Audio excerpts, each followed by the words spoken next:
हाय दोस्तों, welcome to धन। दोस्तों, आपने नोटिस किया होगा कि बच्चों के पैटर्न्स बिल्कुल सेम होते हैं। एज इन किस तरीके से वो शरारतें करते हैं, किस तरीके से वो होमवर्क करने से मना करते हैं, किस तरीके से उनको स्कूल जाना पसंद नहीं होता है। वहीं पर अगर स्कूल में अच्छे दोस्त बन जाते हैं तो उनको वही स्कूल इंटरेस्टिंग लगना शुरू हो जाता है। दोस्तों, जैसे ऑलमोस्ट सभी बच्चों का बिहेवियर सेम होता है, हम बड़ों का भी बिहेवियर सेम होता है। हमारे ड्राइविंग पैटर्न्स भी सिमिलर होते हैं, हमारे खाने के पैटर्न्स भी सिमिलर होते हैं, हमारी बहुत सारी चीजें आपस में मैच करती हैं। दोस्तों, ठीक उस तरीके से इंटरेस्टिंगली सभी ट्रेडर्स के सक्सेस के पैरामीटर्स और सभी ट्रेडर्स जो फेल होते हैं उन सबके जो लूजिंग पैरामीटर्स होते हैं या फिर उनकी जो क्वालिटीज होती हैं वो ऑलमोस्ट सेम होती हैं। अब आपको मालूम है, इस चीज की वजह से हमारी ट्रेडिंग जर्नी एक्चुअली में आसान हो सकती है। तो अगर हम ये स्टडी कर लें कि लूजिंग ट्रेडर्स क्या कर रहे हैं और विनिंग ट्रेडर्स क्या कर रहे हैं, तो हम उस 90% वाले लूजिंग ट्रेडर्स की कैटेगरी से निकलकर 10% वाले विनिंग ट्रेडर्स में भी आ सकते हैं। तो मेरी इस वीडियो का मकसद आज इतना सा है कि मैं आपके साथ ये डिस्कस कर पाऊं that what are the most common mistakes, common मतलब जो सारे ट्रेडर्स करते हैं, what are the most common mistakes done by और मेड बाय दीज 90% ट्रेडर्स, और कैसे हम इनको अवॉइड कर सकते हैं to finally jump into the category of those 10% और लेट अस से अप्रॉक्सीमेटली 10% सक्सेसफुल ट्रेडर्स। सो दोस्तों, 90% ट्रेडिंग फ्रेटर्निटी क्या गलती कर रही है, इस वीडियो में मैं आपके साथ डिस्कस करने वाला हूं। और ये जो सारे के सारे पॉइंट्स मैं आपके साथ डिस्कस कर रहा हूं, इसके दो सोर्सेज हैं। पहला तो मैं जितनी कॉन्फ्रेंसेस अटेंड करता हूं और जितने लोगों से मिलता हूं, इसमें इंडिया के और इंटरनेशनल ट्रेडर्स सभी लोग शामिल होते हैं। And apart from this I keep on learning from many international traders. कुछ ऐसे लोग हैं जिनसे मैं पर्सनली या फिर ऑनलाइन मिलता हूं, उनसे बहुत कुछ सीखता हूं। तो पहला तो मैं आपके साथ ये डिस्कस करने वाला हूं। खैर, ऐसा करके आपका बहुत सारा पैसा और टाइम बचेगा, क्योंकि मैंने जो बहुत सारा पैसा देकर उन लोगों से सीखा है, मैं आपके साथ यहां पर फ्री में डिस्कस कर रहा हूं। तो पहली चीज कि ऐसे लोगों से मैंने क्या सीखा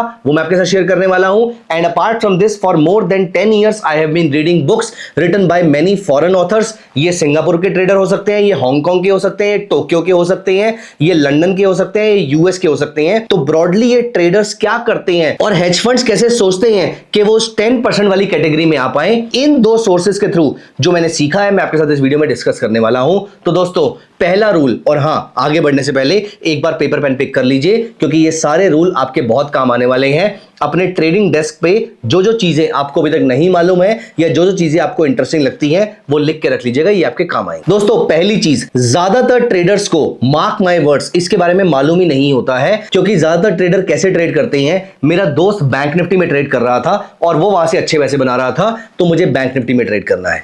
मुझे बैंक निफ्टी में ट्रेड करके अच्छा लग रहा था, इसलिए मुझे बैंक निफ्टी में ट्रेड करना है। चाहे मैं सुबह के टाइम पे बिजी रहता हूं, लेकिन स्टिल मुझे बैंक निफ्टी में ही ट्रेड करना है। दोस्तों, this is not a right way of thinking about trading a product. Trade करने के लिए आपको एक चीज चाहिए और इस चीज को लिख के रख लीजिए अपनी डायरी के अंदर। This is called edge. अगर आप सुबह के टाइम पर जॉब करते हैं और अगर आप बेसिक इकोनॉमिक्स समझते हैं, तो आप देखिए इन दोनों चीजों को यूज करके आप अपनी एज कैसे डेवलप कर सकते हैं। इंडिया में ज्यादातर लोग इस समय इक्विटी पे फोकस कर रहे हैं, तो कमोडिटी मार्केट के अंदर आपके पास बड़ी अपॉर्चुनिटीज आ सकती हैं। आप एनीवेज सुबह बिजी थे, आप एनीवेज बेसिक इकोनॉमिक्स समझते हैं, तो शाम को 5 बजे से लेकर रात को 11:30 तक आपके पास एक शानदार ट्रेडिंग अपॉर्चुनिटी होती है, जहां पर आप गोल्ड में, सिल्वर में, क्रूड ऑयल में, नेचुरल गैस में, कॉपर, निकल, लेड, जिंक, एल्यूमिनियम, इन सारे प्रोडक्ट्स में ट्रेड कर सकते हैं। ये आपकी एज हो सकती है। अगर आपके रिफ्लेक्सेस बहुत फास्ट हैं तो स्कैल्पिंग आपकी एज हो सकती है। अगर आप over the night risk carry कर सकते हैं तो स्विंग ट्रेडिंग आपकी एज हो सकती है। दोस्तों, ट्रेडिंग को इसलिए मत कीजिए या स्विंग ट्रेडिंग को इसलिए मत कीजिए कि आपने कोई एक वीडियो देखी, चाहे वो मेरी थी या किसी और की थी, और आपको लगा कि हाँ यार स्ट्रेटजी अच्छी लग रही है, मुझे स्विंग ट्रेडिंग करनी चाहिए। नहीं, this is not a right way. The right way is, ये आपकी एज है या नहीं है। आप 15% का स्टॉप लॉस देखकर 50% का टारगेट ले सकते हैं, ये आपकी एज हो सकती है। आप इंट्राडे ट्रेडिंग में अपने व्यूज को इमीडिएटली चेंज कर सकते हैं इफ रिक्वायर्ड, ये आपकी एज हो सकती है। कोई भी चीज आपकी एज हो सकती है, लेकिन एक एज अपने लिए जरूर डिफाइन कीजिए कि ये मेरी एज है और इसके बेसिस पे मेरी ट्रेडिंग स्ट्रेटजी बनी हुई है। तो दोस्तों, ज्यादातर लोग जो गलती करते हैं वो ये है, उनको मालूम ही नहीं होता कि मेरी एज क्या है, और क्योंकि उनको अपनी एज नहीं मालूम होती है, वो पानी के बहाव के साथ बह रहे हैं, और पानी के बहाव में ट्रेडिंग नहीं होती है। आपको अपनी जर्नी खुद बनानी पड़ती है, आपको अपना रास्ता खुद तय करना पड़ता है, और वो आपकी एज के थ्रू होता है। दोस्तों, मिस्टेक नंबर 2, ज्यादातर लोग क्या करते हैं वो 1 रुपए का स्टॉप लॉस लेते हैं और 50 पैसे का टारगेट आता ही निकल जाते हैं। ऐसे केस में आपको कम से कम 80 to 90% के ऊपर का सक्सेस रेट चाहिए होगा नेट प्रॉफिटेबल होने के लिए after accounting for all the transaction cost and the taxes. So दोस्तों, क्या आपका रिस्क रिवॉर्ड रेशो सही है भी या नहीं है, अपने आप से पूछिएगा। और रिस्क रिवॉर्ड रेशो सिर्फ माइंड में नहीं होना चाहिए कि मैं 1 रुपए का रिस्क ले रहा हूं तो मैं 2 रुपए का रिवॉर्ड ले लेता हूं। नहीं दोस्तों, क्या आपने इस रिस्क रिवॉर्ड को टेस्ट भी किया है अपनी स्ट्रेटजी के ऊपर? आपकी स्ट्रेटजी में नॉर्मली कितना रिस्क रहता है और नॉर्मली कितना रिवॉर्ड रहता है, ये होता है रिस्क रिवॉर्ड रेशो। हम में से ज्यादातर लोग अपने माइंड में सोचते हैं कि मेरा 1 रुपए का रिस्क और 2 रुपए का रिवॉर्ड है, लेकिन आपकी जो ट्रेडिंग स्ट्रेटजी है वो 2 रुपए का रिवॉर्ड देने के लिए बनी नहीं है। उसमें तो आता ही सिर्फ 1 रुपए का रिवॉर्ड है, तो आपका रिस्क रिवॉर्ड रेशो तो सिर्फ 1:1 हो गया। तो आपको कम से कम 60-65% का सक्सेस रेट चाहिए होगा नेट प्रॉफिटेबल होने के लिए। तो दोस्तों, आपके मन से रिस्क रिवॉर्ड रेशो नहीं होना चाहिए, आपकी ट्रेडिंग स्ट्रेटजी से रिस्क रिवॉर्ड रेशो होना चाहिए। तो दूसरा रूल जो आपको याद रखना है, दूसरी गलती जो आपको नहीं करनी है, आपको अपनी ट्रेडिंग स्ट्रेटजी के अकॉर्डिंग अपना रिस्क रिवॉर्ड रेशो डिफाइन करना चाहिए। दोस्तों, तीसरी गलती जो ज्यादातर लोग करते हैं, वो दिन के किसी भी टाइम पर ट्रेड करना शुरू कर देते हैं। अभी मैं फ्री हुआ, मैं मीटिंग से 1 घंटे के लिए फ्री हुआ, चलिए चार्ट खोलते हैं। चार्ट में हमने देखा, अरे ये तो रिलायंस ऊपर जा रहा है, अरे तो निफ्टी नीचे जा रही है, और हमने यहां पर ट्रेड मारा और बैठ गए, और फिर हम चले गए दोबारा मीटिंग के अंदर। वापस आते हैं तो लॉस हो रखा होता है। दोस्तों, अगर आपकी ट्रेडिंग स्ट्रेटजी सुबह 11 से 12 बजे के बीच में ट्रेड देने के लिए बनी है, आप उसको 9:15 बजे कैसे यूज कर रही हैं? आप उसको दोपहर को 2 बजे कैसे यूज कर रहे हैं? आप खुद सोचिए कि कोई एक ट्रेडर ऐसा है जो अभी दोपहर को 3 बजे फ्री हुआ है और वो इंट्राडे ट्रेडर है, और 3 बजे से लेकर 3:30 तक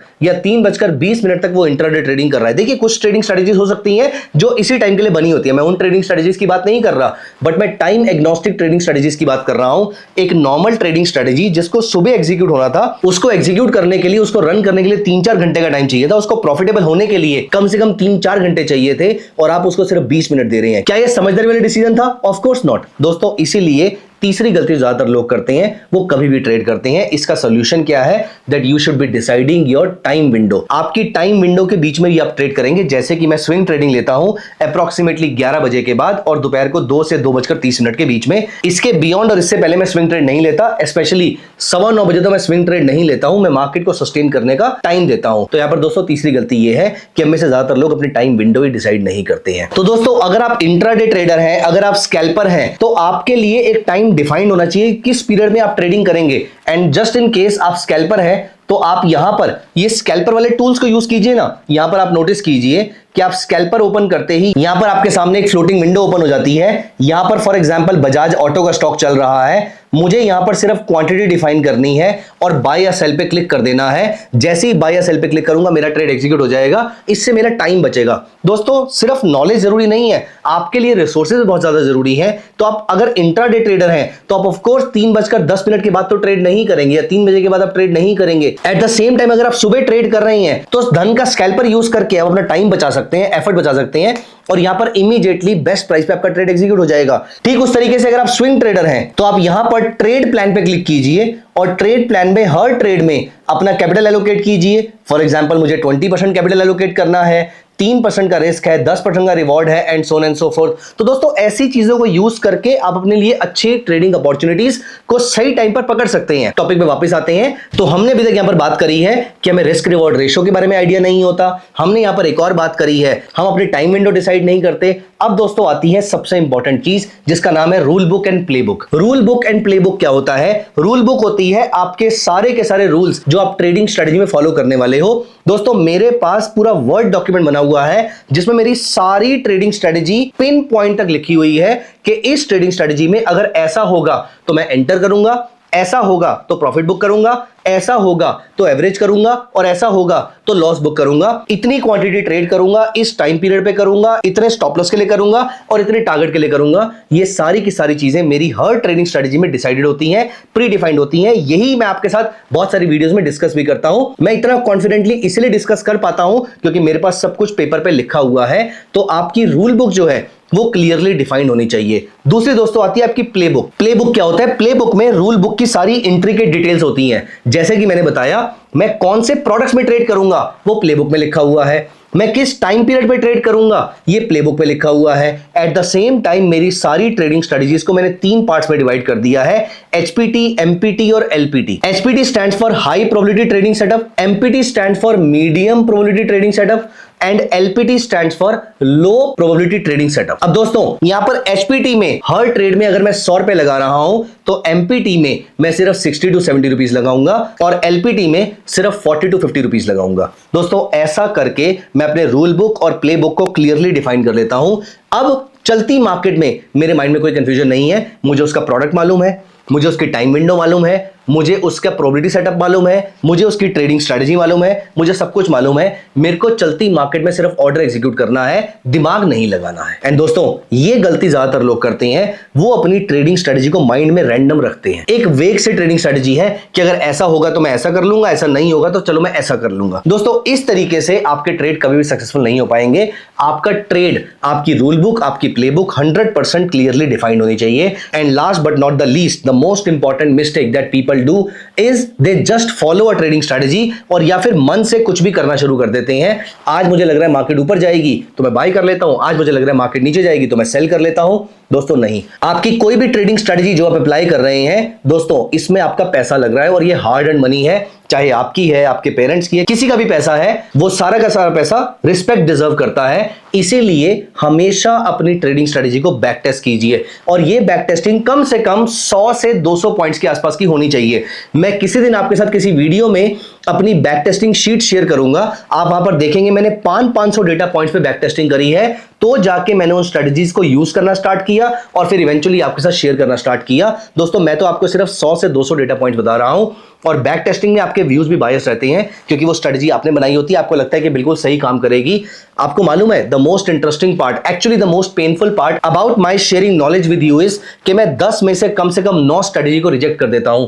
मेरे माइंड में जितने आइडियाज आते हैं, मैं जो चीज अपने लिए यूज नहीं करना चाहूंगा वो मैं आपके साथ शेयर भी नहीं करना चाहूंगा। तो दोस्तों यहां पर मैं अपनी सारी ट्रेडिंग स्ट्रेटजीज को पहले बैक टेस्ट करता हूं, 100 point, 200 point, 300 point, 500 point, 700 point तक मैं उसको बैक टेस्ट कर सकता हूं। डिपेंड करता है कि वो इंट्राडे है, स्विंग है, पोजिशनल है, किस टाइप की है और कैसे प्रोडक्ट्स पे और कितना डेटा मेरे पास अवेलेबल है। तो दोस्तों ये सारी की सारी मिस्टेक्स है जो आपको नहीं करनी है। आपको अपनी सारी स्ट्रेटजीज को बैक टेस्ट जरूर करना है। एंड आपको मालूम है कि आप अपनी सारी स्ट्रेटजीज को जब बैक टेस्ट करेंगे तो आपको कॉन्फिडेंस अलग लेवल का होगा। दोस्तों आज मेरा खुद की ट्रेडिंग स्ट्रेटजीज पे इतना कॉन्फिडेंस ज्यादा है कि मैं उसको कैश मार्केट की जगह एमटीएफ में भी ले सकता हूं। एमटीएफ का मतलब होता है मार्जिन ट्रेडिंग फैसिलिटी, जिसके थ्रू मैं पार्शियल फंडिंग पे करके बाकी फंड धन से ले लेता हूं, और ये फंडिंग पे नॉमिनल सी कॉस्ट बियर करके मैं अगले कुछ दिनों के लिए स्टॉक को परचेज कर लेता हूं एक माइनर सी इंटरेस्ट कॉस्ट पे। दोस्तों यहां पर ये एमटीएफ का कॉन्फिडेंस आपको तभी आएगा जब आपने अपनी स्ट्रेटजी को बैक टेस्ट कर रखा होगा। And by the way strategy को बैक टेस्ट करने के लिए आपको यहां पर रीप्ले बटन भी दिया हुआ है, और रीप्ले फंक्शन को कैसे यूज करना है इसके ऊपर मैंने कंप्लीट वीडियो भी बनाई हुई है, उसका लिंक आपको नीचे डिस्क्रिप्शन में मिल जाएगा। तो दोस्तों ये सारी मिस्टेक्स हैं जो 90% ट्रेडर्स करते हैं, जिसकी वजह से वो सक्सेसफुल नहीं हो पाते हैं। अगर आपको सक्सेसफुल होना है तो आपको ये गलतियां नहीं करनी है। दोस्तों पहली गलती कौन सी थी? ज्यादातर ट्रेडर्स को अपने रिस्क रिवॉर्ड रेशियो के बारे में मालूम ही नहीं होता है। दूसरा, उनके पास कोई ट्रेडिंग विंडो नहीं होती है। तीसरा, रादर मैं बोलूंगा सबसे पहला, आपकी ट्रेडिंग के अंदर आपकी एज क्या है सबसे पहले ये डिफाइन कीजिए। ज्यादातर ट्रेडर्स को अपनी एज के बारे में ही नहीं मालूम होता है। तो पहला एज, दूसरा रिस्क रिवॉर्ड रेशियो, तीसरा ट्रेडिंग विंडो, चौथा rule book and play book, और पांचवा and the most important is back test. Back test करके आपको कॉन्फिडेंस मिलेगा और उन सारी स्ट्रेटजीज को आप तसल्ली से होल्ड कर पाएंगे, वो चाहे प्रॉफिट में है, लॉस में है, लेकिन आपको पता होगा कि इसको होल्ड करने से मुझे प्रॉफिट आ जाएगा, वरना डर के मारे हम उसके प्रॉफिट में आने से पहले ही पोजीशन से एग्जिट हो जाते हैं। ये गलती नहीं होगी अगर आप अपनी स्ट्रेटजीज को बैक टेस्ट कर रखा होगा। तो दोस्तों ये सारी की सारी मिस्टेक्स की जो लिस्ट है वो आप कमेंट्स में लिखिएगा, और आप मुझे कमेंट्स में ये भी बताइएगा कि आप इनमें से कौन सी गलती कर रहे हैं। Let's be very true to each other. मैं भी जब ये वीडियो लाइव जाएगी तो जब आप लिखना शुरू करेंगे कि आप कौन कौन सी गलतियां करते हैं, और मैं भी अपनी गलतियां जो मैं कर रहा था मैं आपके साथ यहां पर लिखूंगा, और ये भी बताऊंगा कि उन गलतियों को ओवरकम करके, उनको रेक्टिफाई करके मैंने कैसे अपनी ट्रेडिंग को इंप्रूव किया। तो दोस्तों कमेंट्स में बताइएगा कौन कौन सी गलतियां आप कर रहे हैं, और एक बार सारी गलतियों के नाम भी लिख दीजिएगा। मिलते हैं दोस्तों अगली वीडियो में। Bye bye, take care of yourself. Investments in the securities market are subject to market risk. Read all the related documents carefully before investing.